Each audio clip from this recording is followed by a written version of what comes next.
Up to now we have discussed about the digestion in duodenum. Now we will discuss about the next part, that is digestion in the jejunum. Small intestine के हम बताया था, small intestine के 3 part होते हैं. They are the duodenum, duodenum, jejunum and ileum. 3 part होते हैं, duodenum, jejunum और ileum. तो स्मॉल इंटेस्टाइन के duodenum के बारे में बात कर लिए हैं. अब jejunum के बारे में बात करेंगे. Duodenum measures about 2.5 meter. 2.5 meter measure करता है. It is highly twisted. ये बहुत ज़्यादा twisted होता है. In this absorption of digested food takes place. इसके अंदर digested food का absorption होता है. Jejunum. Digestion in duodenum. jejunum के अंदर कोई भी डाइजेशन नहीं होता है. In jejunum no digestion takes place. Here the absorption of digested food material takes place.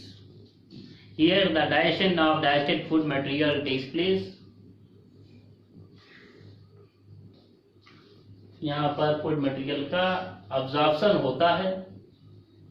It is highly coiled and measures about 2.5 meter. Next दूसरा हेडिंग डालो, that is digestion in ileum. Next that is digestion in ileum. Digestion in ileum.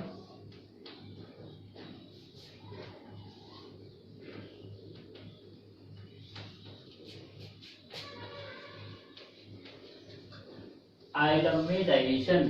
Ileum measures about 3.5 metre. Ileum की लंबाई लगभग 3.5 metre होती है. Ileum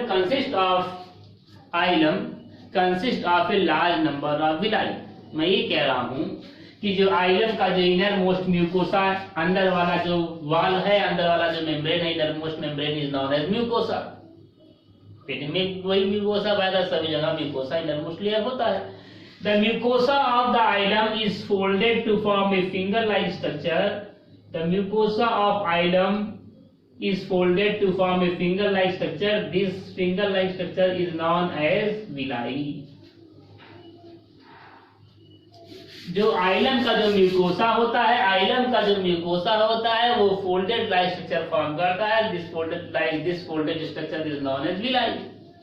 the mucosa of ileum forms a folded structure. Mucosa of ileum is folded, जिसे मैं villi बोलता हूं. Mucosa of ileum forms a folded structure known as villi, जिसको मैं विलाई बोलता हूं. हो गया. In between the two villi, दो विलाई के बीच में, in between the two villi, दो विलाई है, ये विलाई दो विलाई है. इन बिटवीन द टू विलाई एक क्रिफ्ट इज प्रेजेंट. दो विलाई के बीच में एक क्रिफ्ट पाया जाता है. सभी जगह ऐसे ही होगा. In between two villi a crypt is present. This crypt is known as crypt of Lieberkuhn. दो विलाई के बीच में एक क्रिफ्ट पाया जाएगा. इस क्रिफ्ट को मैं क्रिफ्ट ऑफ लीवरखुन बोलता हूं. This is known as crypt of लीवरखुन.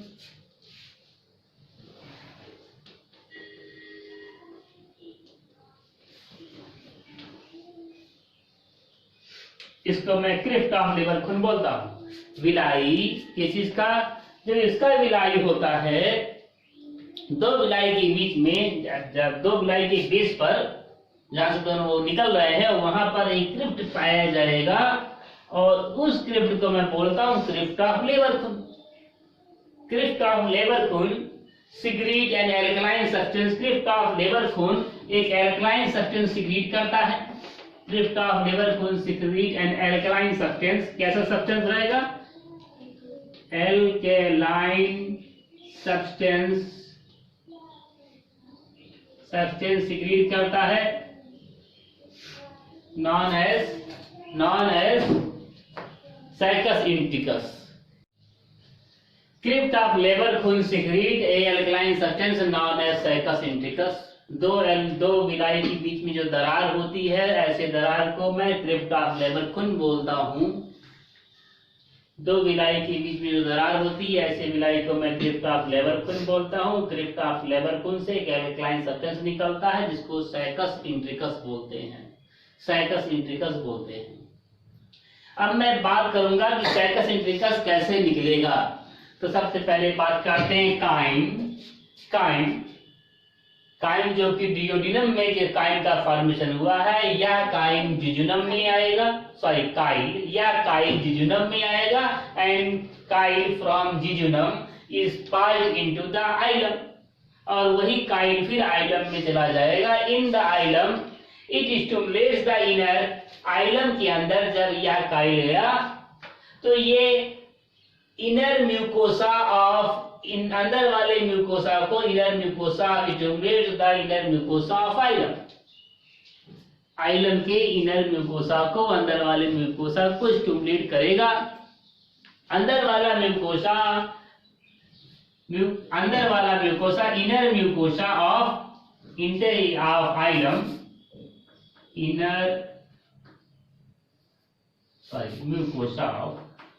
Mucosa of आइलम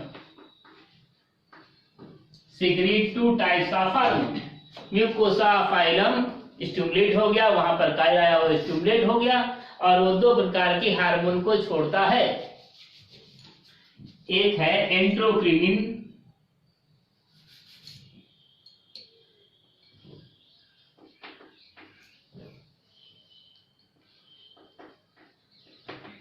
और दूसरा है villikinin, VILLI villi, villikinin CRININ।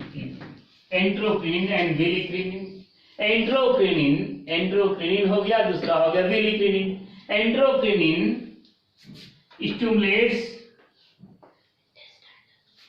Intestinal gland and crypt of Lieberkuhn. Intestinal enterocrinin दो चीज को स्टिमुलेट करेगा। पहला क्या चीज को स्टिमुलेट करेगा? पहला चीज स्टिमुलेट करेगा crypt of लेबरखुन, crypt of लेबरखुन, LIEBER, liver KUHN, खुन। Crypt stimulates crypt of लेबरखुन and intestinal gland, and intestinal glands दोनों को स्टिमुलेट करेगा। Crypt of Lieberkuhn secrete cycas entericus, crypt of लेबरखुन cycas इंट्रिकस छोड़ता है।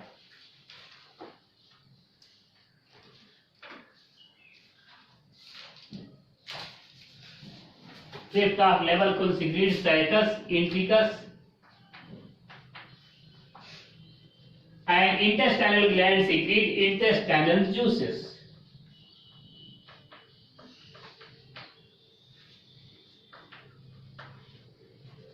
And intestinal gland secrete intestinal juices। जैसे ही Kyle mucosa में जाएगा, Kyle आइलम में पास होगा, mucosa of ileum is stimulated and it secretes two types of hormone. ये दो के दोनों हार्मोन है, ये भी हार्मोन है, ये भी हार्मोन है, and it secretes two types of hormone, that is enterocrinin and villikinin. Endocrinin stimulates crypt of Leberkuhn and intestinal gland. Crypt of Leberkuhn secretes Saccus intricus and alkaline substance।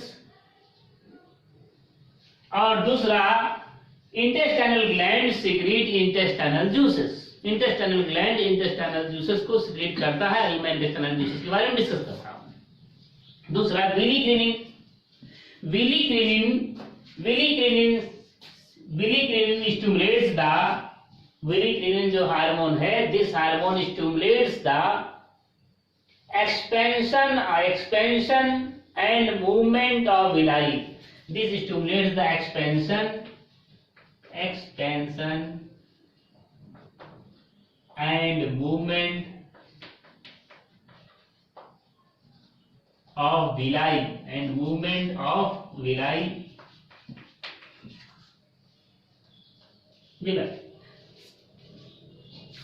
ये जो वेलिक्रिनिन है, वेली मतलब villi, Willie मतलब villi. तो ये जो Willie क्रिनिन है ये विलाई को एक्सपेंड कर देगा। जो इसके अंदर विलाई है, villi are found by the folding of the mucosal membrane. जो म्यूकोसा बना हुआ है वही म्यूकोसा मेम्ब्रेन है, वही फोल्ड होकर के विलाई बनाया हुआ है। ये विलाई जो बना हुआ है इस विलाई को एक्सपेंड कर देगा, विलाई और भी बढ़ जाएगा और उसके अंदर लोकोमोशन मूवमेंट बढ़ जाएगा। किसके द्वारा? Villikinin. Villikinin is helpful in the expansion and movement of villi. Villi को एक्सपेंड कर देगा और विलाई के अंदर मोटिलिटी ले आ देगा, विलाई मूव करेगा। This villi is to increase the surface area.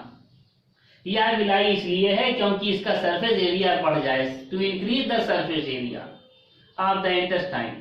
Intestine के सरफेस एरिया को बढ़ाने के लिए विलाई पाया जाता है। यहां से लेकर के यहां तक का आप मेजर कीजिए तो यहाँ का जो डिस्टेंस है वो कम होगा, और यहाँ से एक धागा लीजिए, ऐसे से गोल गोल करते हुए चले जाइए तो उसको फैला देंगे तो उसका एरिया ज्यादा होगा।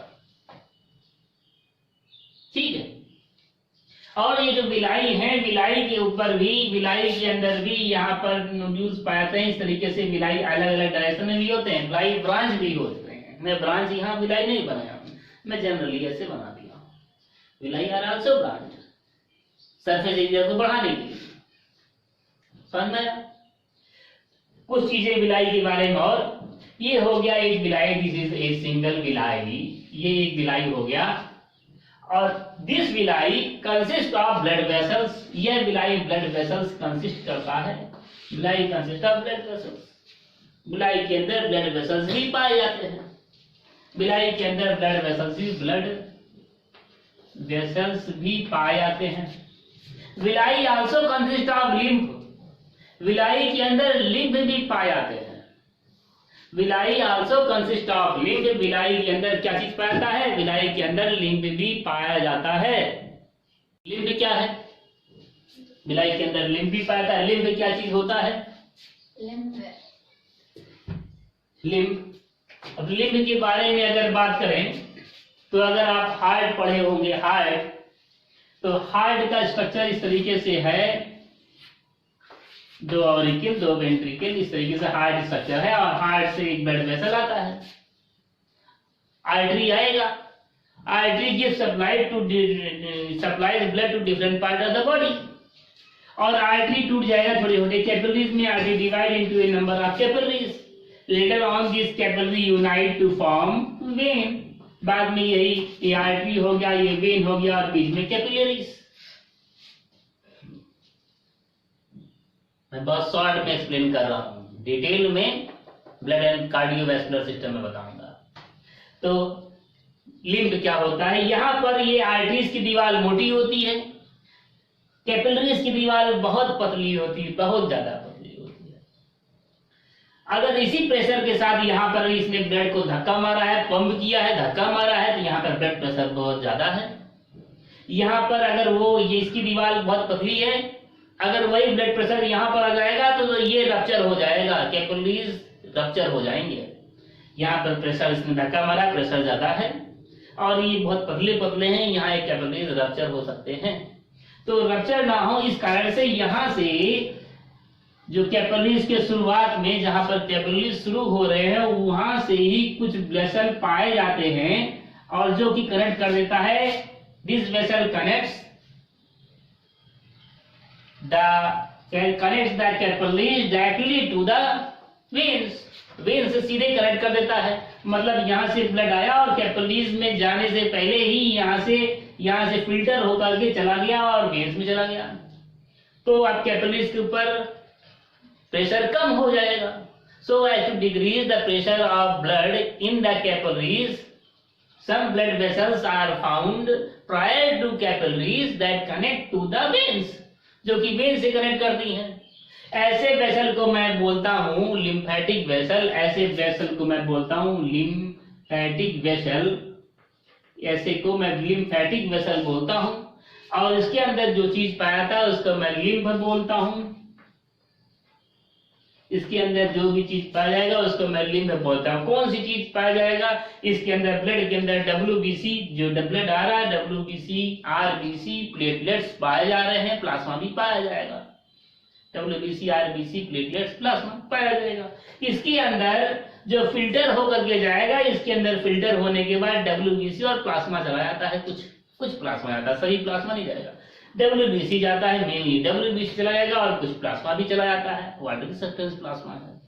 तो जब WBC और प्लाज्मा कुछ चला जा रहा है, कुछ जा रहा है प्लाज्मा, WBC चला जा रहा है, तो यहाँ पर कम बचा तो ये सब RBC, ये सब कैपिलरीज से होते हुए चले जाएंगे।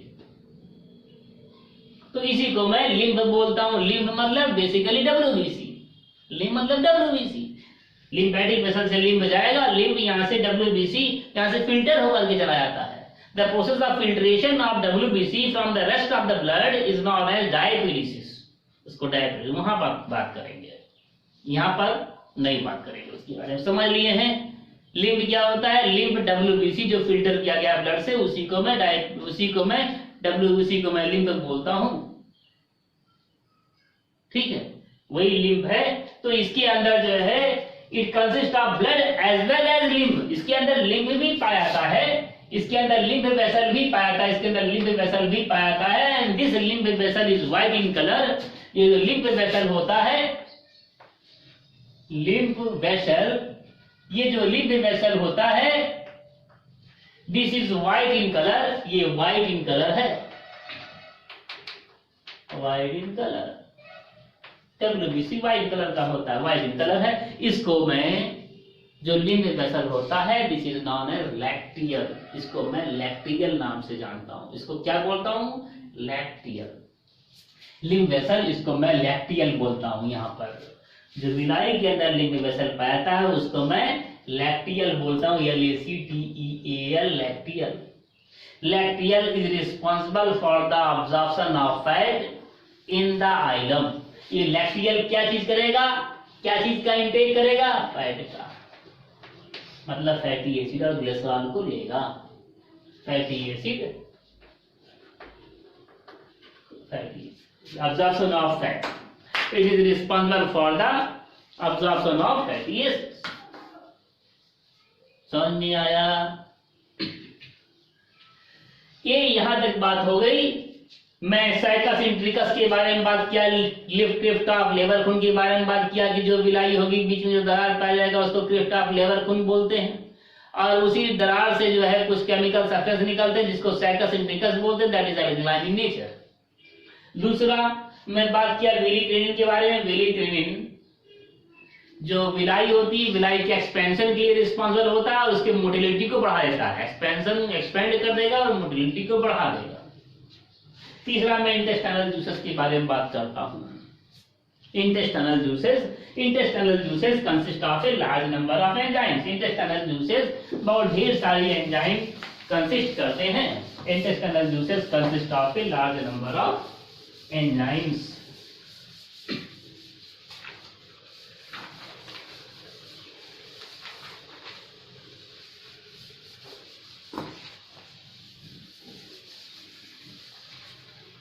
दे आर, कौन कौन से एंजाइम कंसिस्ट करते हैं इंटेस्टाइनल जूसेस? दे आर,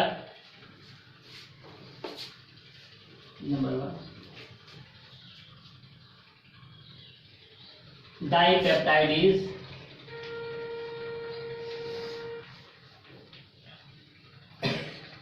दूसरा ट्राइपेप्टाइडेज,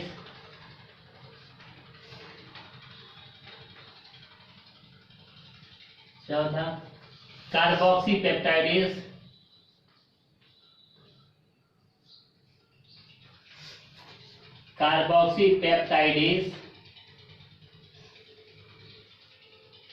fourth one is aminopeptidase,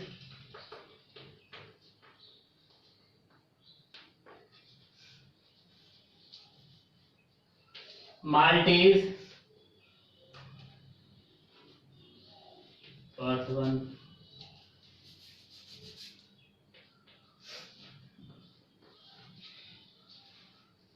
sucrase,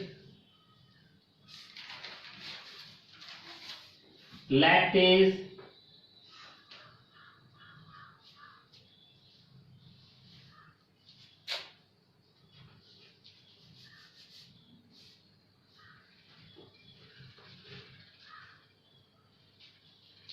lactase,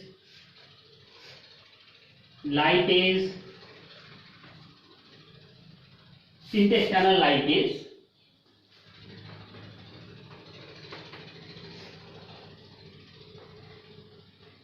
intestinal lipase, nucleosides,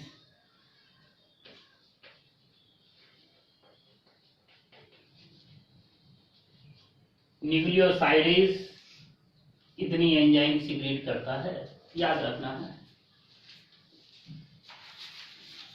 कौन से जूसेस है ये? इंटेस्टाइनल जूसेस, इंटेस्टाइनल जूसेस,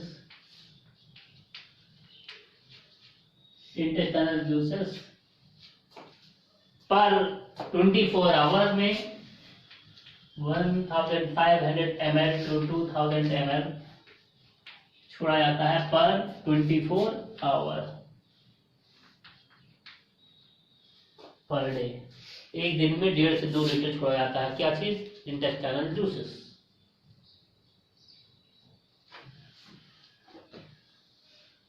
एक दिन में 1.5 से 2 ml, 1.5 से 2 लीटर छोड़ा जाता है। तो सबसे पहले डाइपेप्टाइडेज के बारे में बात करते हैं। ये काम करेगा पेप्टाइड को अमाइनो एसिड में कन्वर्ट करेगा, अमाइनो एसिड में कन्वर्ट करेगा पेप्टाइडेज। कौन सा पेप्टाइडेज? डाइपेप्टाइडेज। ट्राइपेप्टाइडेज भी यही काम करेगा। और कार्बोक्सीपेप्टाइडेज कौन सा काम करेगा? कार्बोक्सीपेप्टाइडेज भी यही काम करेगा।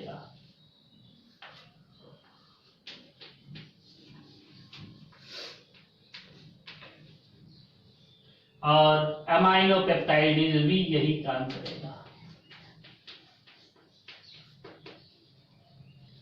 प्रोटीन का पूरा डाइजेशन अमाइनो एसिड में कन्वर्ट हो गया था डिओडिनम में ही, लेकिन जो अमाइनो एसिड में नहीं कन्वर्ट हो पाए हैं उनका कन्वर्शन आइलम में होता है। उनका कन्वर्शन कहां पर होगा?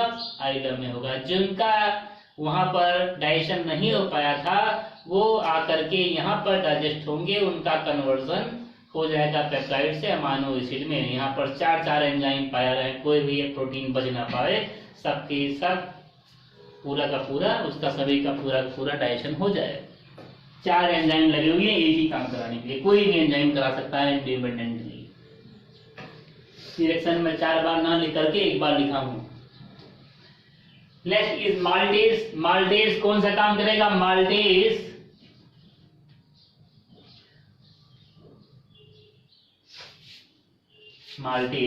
TASE maltase converts the disaccharide into monosaccharide. Maltase maltose को कन्वर्ट कर देगा, 1 मॉलिक्यूल ऑफ माल्टोज को कन्वर्ट कर देगा इनटू ग्लूकोज प्लस ग्लूकोज, मतलब 2 मॉलिक्यूल ग्लूकोज में 2 ग्लूकोज लिख सकते हैं। एक माल्टोज को ग्लूकोज एंड ग्लूकोज में कन्वर्ट कर देगा maltase. Sucrase, next enzyme is sucrase, sucrase. Sucrase कौन सा काम करेगा? सुक्रोज को कन्वर्ट कर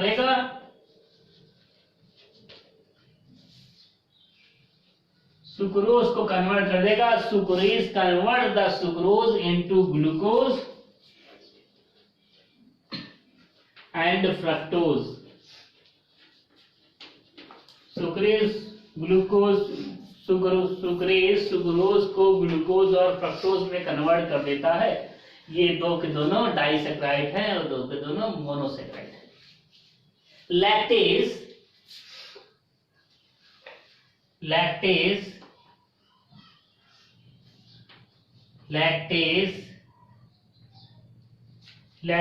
convert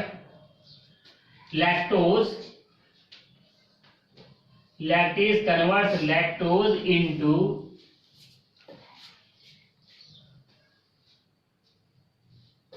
lactase converts lactose into fatty acid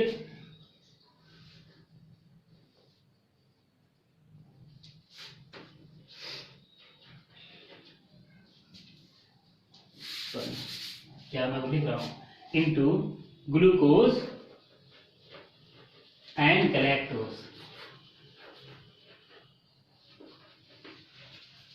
into glucose and galactose, into glucose और ग्लैक्टोज में कन्वर्ट कर दिया। क्या चीज? Lactose. Lactose convert, lactase converts lactose into glucose and galactose, glucose और गैलेक्टोज में कन्वर्ट कर देता है। नेक्स्ट कोई बचा हुआ है, इंटेस्टाइनल लाइपेज। इंटेस्टाइनल लाइपेज ये तीन की तीनों क्या है? डाइसेक्राइड है और ये सभी मोनोसेक्राइड है। डाइसेक्राइड को मोनोसेक्राइड में कन्वर्ट करेगा कौन? Intestinal juices. Intestinal lipase emulsified fat को फैटी एसिड और ग्लिसरॉल में कन्वर्ट कर देगा। Lipase, intestinal lipase, intestinal lipase convert कर देगा किसको? फैट को। किसको कन्वर्ट कर, किसमें कन्वर्ट कर देगा? Fatty acid, fatty acid plus glycerol, fatty acid और ग्लिसरॉल में कन्वर्ट कर देगा। Next one is nucleosidase, very important. DNAs ने कन्वर्ट किया था, डीएनएज और आरएनएज ने कन्वर्ट किया था। डीएनए को और आरएनए को कन्वर्ट कर दिया था किसमें? न्यूक्लियोसाइड और किसमें? फॉस्फेट में। न्यूक्लियोसाइड और फॉस्फेट में। अब ये न्यूक्लियोसाइडेज कौन सा काम करेगा? न्यूक्लियोसाइडेज न्यूक्लियोसाइड को कन्वर्ट कर देगा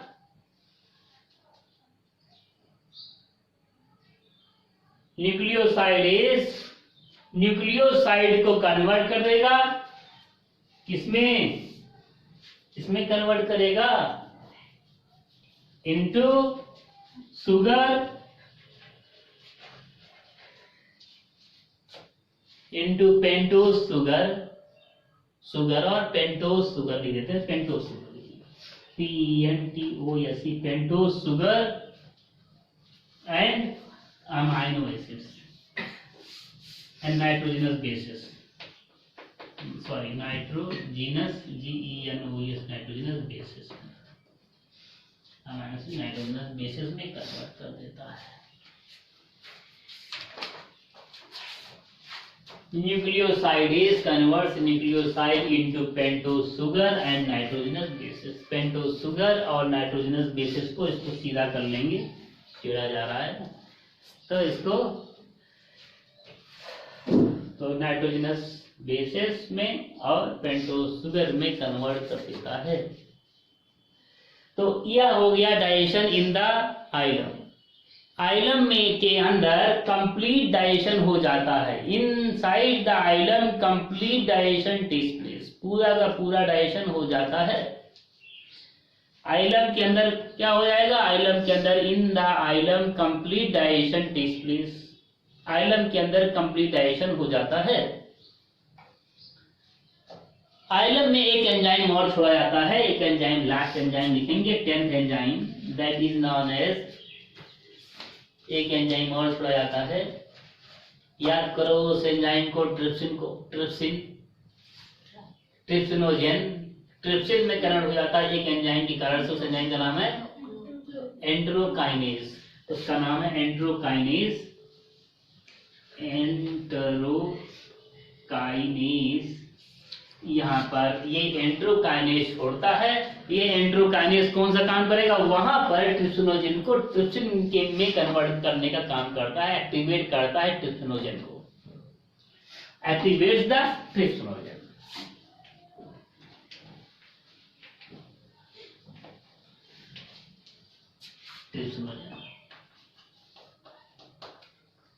ये ट्रिप्सिनोजेन को एक्टिवेट करेगा, ट्रिप्सिनोजेन ट्रिप्सिन में बदल जाएगा। वहां पर यही एंजाइम काम किया था। मैं बोला था कि intestinal wall secreted enzyme, intestinal wall यहां से सिक्रीट कर रहा है एंजाइम, उसका नाम वो यहां से एंजाइम इंटेस्टाइनल जूसेस से सिक्रीट होता है, एंटेरोकाइनेज। तो intestinal juices consist of 10 types of enzymes. Intestinal juices 10 type of enzyme secrete करता है। Dipeptidase, tripeptidase, carboxypeptidase, aminopeptidase, maltase, sucrase, lactase, intestinal lipase, nucleosidase and endokinase. ये 4 हैं। इनका 4 in 1 फंक्शन है। एक ही फंक्शन है तो 4 लेकिन काम एक ही है। Dipeptidase, tripeptidase, carboxypeptidase, aminopeptidase convert the peptide into amino acid. Maltase glucose को ग्लूकोज एंड ग्लूकोज में, माल्टोज को ग्लूकोज एंड ग्लूकोज में कन्वर्ट कर देगा।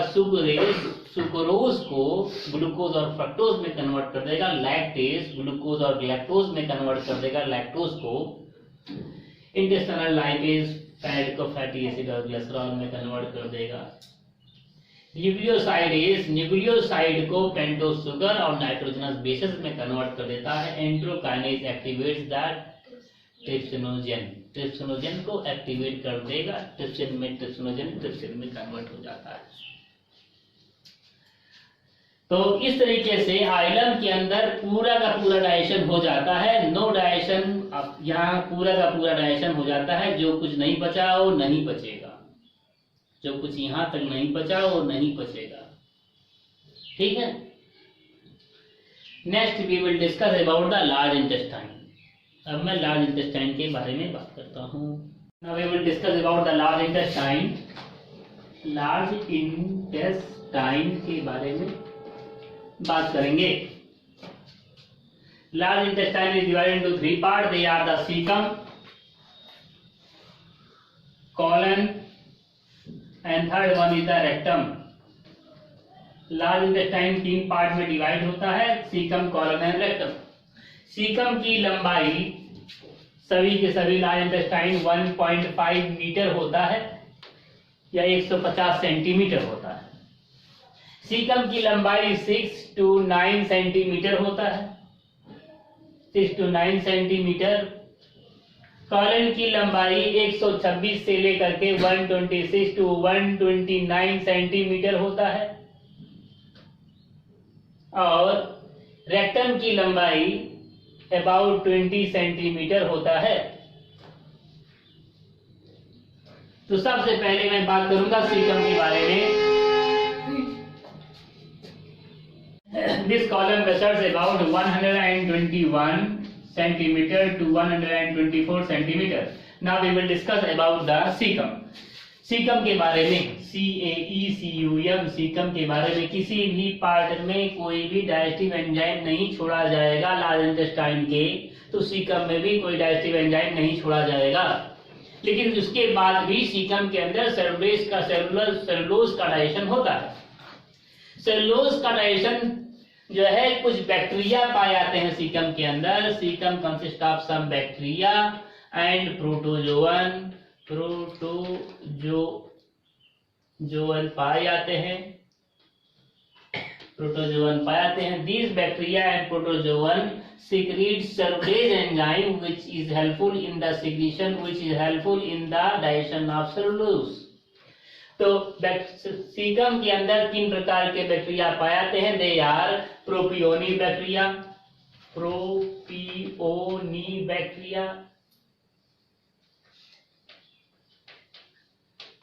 पहला हो गया प्रोपियोनी बैक्टीरिया, दूसरा हो जाएगा सेलोबाइपरस,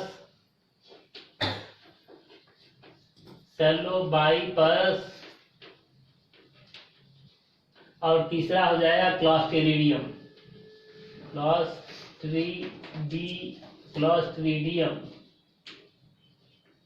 एंड एक प्रोटोजोअन पाता है, उसका नाम है एंटाडियम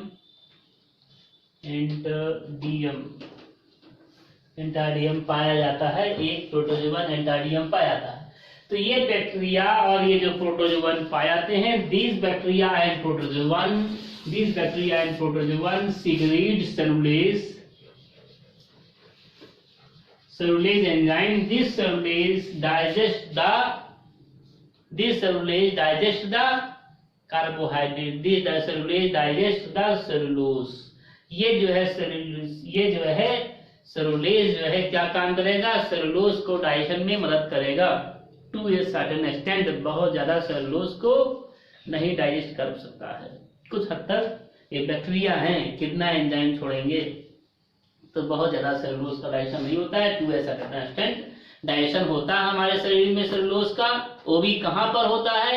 इन द सीकम, लार्ज इंटेस्टाइन में होता है, सीकम में होता है। Next we will discuss about the colon. सबसे बड़ा पार्ट कॉलन का, एलिमेंट्री कैनाल का सबसे बड़ा पार्ट जो है कॉलन होता है। एलिमेंट्री कैनाल का सबसे बड़ा पार्ट कॉलन होता है। और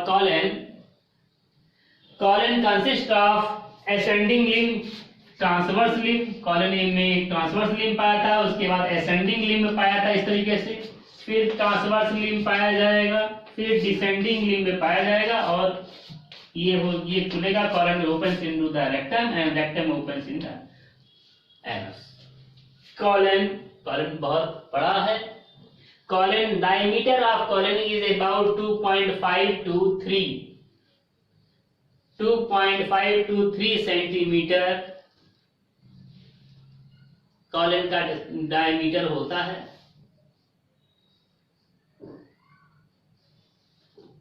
डायमीटर बहुत ज्यादा होता है और भी ज्यादा बढ़ सकता है इन इंचेस। दे वेरी, बहुत वेरी करता है, बहुत चौड़ा होता है colon. Colon is also known as second kidney of the body. Colon को second kidney of the body भी कहते हैं। क्यों कहते हैं second kidney of the body?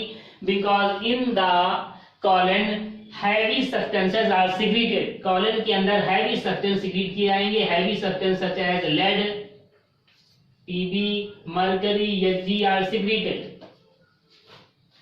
जो हैवी सब्सटेंस होते हैं, heavy substance are directly secreted in the colon. From the colon it passes to the rectum and from rectum it passes to outside the body. Colon के अंदर heavy substance directly secrete कर दिए जाते हैं, directly छोड़ दिए जाते हैं। समझ में आया? वहां पर हैवी सब्सटेंस डायरेक्टली छोड़ दिया जाएगा, वहां से वो रेक्टम में जाएगा, रेक्टम से फिर रेक्टम में जाएगा, रेक्टम से फिर एनस के द्वारा बाहर आ जाएगा पीसेस के साथ में। तो कॉलन में ये बात है। पहला है कॉलन का सबसे पहला फंक्शन कौन सा हो गया? कॉलन का सबसे पहला फंक्शन हो गया, इट इज हैवी मेटल्स को ये डिस्कार्ड करता है आउटसाइड द बॉडी। डिस्कार्ड्स, पहला है discards heavy metals outside the body by the help of faeces, है ना? Discard heavy metals, hence it is also known as second liver of the body. दूसरा है it stores water, storage of water, H2O.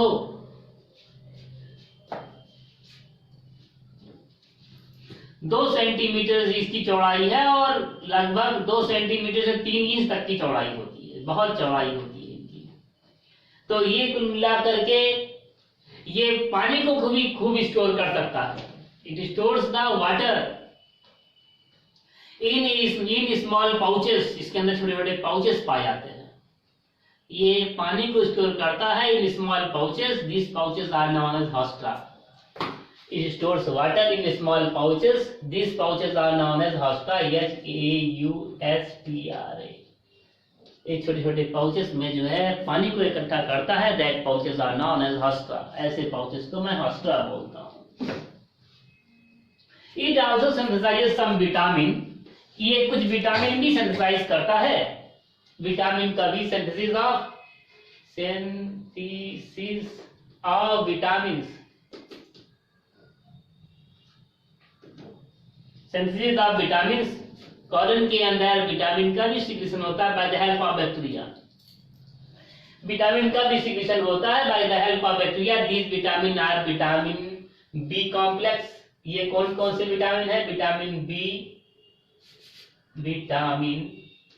B complex.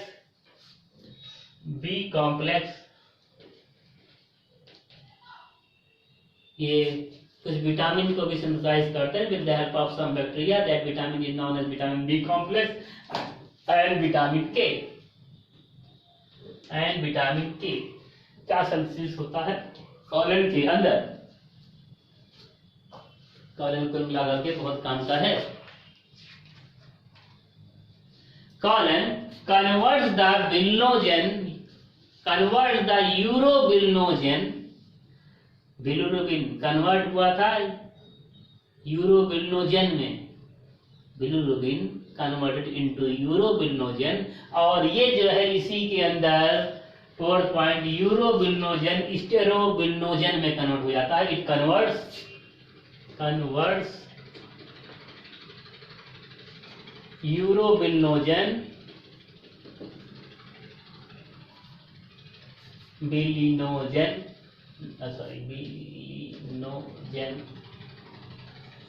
into stercobilinogen, STEROBILINOGEN।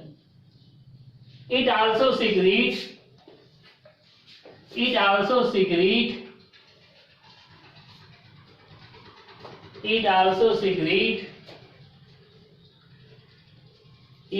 secretes phenol, PHENOL, phenol,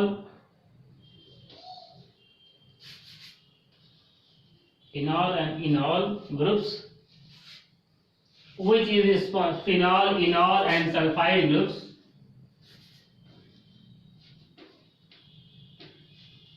which is responsible for the order of feces, which is responsible for the order ODOUR, order of feces, FAECES,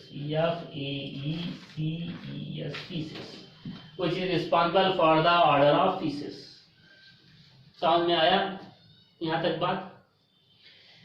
तो ये मैं colon के बारे में बात कर रहा हूँ, ये कॉलन का ओवरऑल फंक्शन है। कॉलन के अंदर कोई भी डाइजेस्टिव एंजाइम का सिक्रेशन नहीं होता है, लेकिन कॉलन जो है हैवी मेटल को डिस्कार्ड करने काम आता है। हैवी मेटल्स अगर कहीं बीच में पाया जाए तो उसको इंजरी कॉज कर सकता है एलिमेंट्री कैनाल को, वो एकदम से लास्ट में लाके छोड़ा जाता है और जहां से वो फीसेस के साथ में बाहर चला जाता है बॉडी के। Hence colon is also acting as a kidney, hence colon is also known as second kidney of the body। colon को second kidney of the body कहते हैं। colon stores water in small pouches, that pouches are known as hosta, and the colon synthesis of vitamins takes place by the help of bacteria। that vitamins are mainly vitamin B complex and vitamin K। in the colon, conversion of urobilinogen brown yellow pigment, conversion of urobilinogen takes place into स्टेरोबिलिनोजेन, that is brownish in nature। जो नहीं convert होगा वो brownish yellow रहेगा। ठीक है, okay. It also secrete in the colon, secretion of phenol, enol and sulfide takes place। This is responsible for the order of the feces। This is responsible for the order of the feces। feces के order के लिए responsible है। in the colon में ही some vestigial gland is present, vestigial organ is present, one vestigial organ is present, that is known as vermiform appendix। Colon में एक vestigial organ, colon से ही एक vestigial organ जुड़ा होता है जिसको मैं वर्मिफॉर्म अपेंडिक्स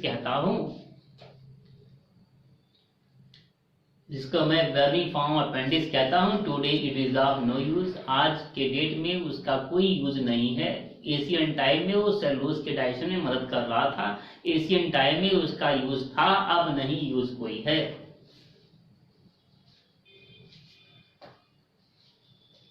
एक चीज जो है और बताऊंगा, इसके अंदर सीकम के बारे में रह गया है। सीकम के अंदर कुछ बैक्टीरिया हैं, प्रोपियोनी बैक्टीरिया, सेलोबाइपरस, क्लॉस्ट्रिडियम और एक प्रोटोजोवन है एंटेडियम। ये सभी के सभी जो है सेलुलोज छोड़ते हैं और सेलुलोज से सेलुलोज का डाइजेशन कुछ हद तक हो जाता है, कुछ हद तक ही होता है, बाकी सेलुलोज का डाइजेशन नहीं होता है। सभी सेलुलोज का डाइजेशन नहीं होगा। जिस सेलुलोज का डाइजेशन नहीं होता है वो फीसेस में वैसे उसी फॉर्म में पाए जाएंगे। The undigested cellulose found in the faeces is known as roughage. Undigested जो सेलुलोज हैं, undigested cellulose found in the faeces is known as roughage, उसको रफेज बोलते हैं। ROUGH रफ एज, उसको रफेज बोलते हैं। What is roughage? Roughage is the undigested cellulose found in the faeces. Undigested cellulose found in the faeces is known as roughage, उसको roughage बोलते हैं। तो ये हो गया सीकम के बारे में और कॉलन के बारे में। Next we will discuss about the last part of the alimentary canal, last part of the large intestine, that is the rectum. Rectum measures about 20 centimetre in length. Rectum लगभग 20 centimetre in length होता है। Rectum stores the undigested food material और faeces. Rectum जो है क्या काम करेगा? Rectum stores the faeces और अनडाइजेस्टेड फूड मटेरियल। बहुत ज्यादा रेक्टम के बारे में नहीं बात करना है। रेक्टम क्या करेगा? रेक्टम स्टोर करेगा अनडाइजेस्टेड फूड मटेरियल को। रेक्टम स्टोर्स द रेक्टम का storage of faeces. Rectum is responsible for the storage of faeces. एक बात याद करना है, इन द रेक्टम के अंदर minimum peristalsis takes place. Rectum के अंदर मिनिमम पेरिस्टालसिस होता है। पूरा का पूरा एलिमेंट्री कैनाल सिकुड़ता है, फैलता है। पेरिस्टालसिस पूरे एलिमेंट्री कैनाल में होता है। पूरे के पूरे एलिमेंट्री कैनाल में पेरिस्टालसिस होता है। सिकुड़ेगा, फैलेगा। But in rectum minimum peristalsis takes place. लेकिन रेक्टम के अंदर minimum peristalsis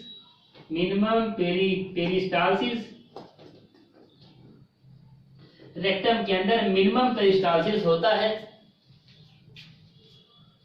and maximum peristalsis, अगर मिनिमम होता तो मैक्सिमम कहाँ होता है एलिमेंट्री कैनाल में? Maximum peristalsis takes place in the oesophagus. Maximum peristalsis oesophagus में होता है।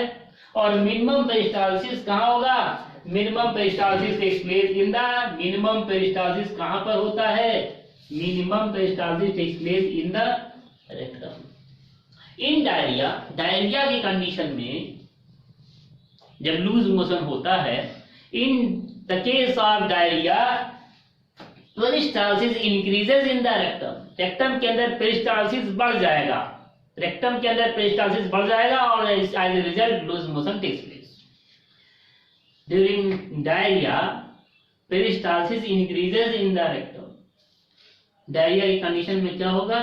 पेरिस्टालसिस, जो मिनिमम पेरिस्टालसिस रेक्टम में होता है, वो पेरिस्टालसिस रेक्टम में बढ़ जाएगा और बार जाना पड़ेगा। फिर पेरिस्टालसिस हो जाएगा, फिर जाएंगे, फिर पेरिस्टालसिस हो जाएगा, फिर जाएंगे। जितनी बार पेरिस्टालसिस होगा उतनी बार जाना पड़ेगा, क्योंकि यहाँ पर पेरिस्टालसिस बहुत कम होता है। Maximum peristalsis takes place in the oesophagus. सबसे ज्यादा पेरिस्टालसिस ओइसोफेगस के अंदर होता है। This is all about the rectum.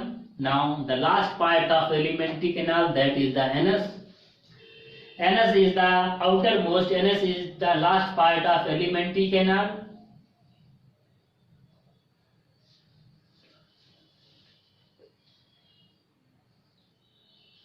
Anus facilitates the passage of feces to outside the body. Anus facilitates the passage of feces to outside the body. Anus से ही faeces बाहर चले जाएंगे। This is all about digestion.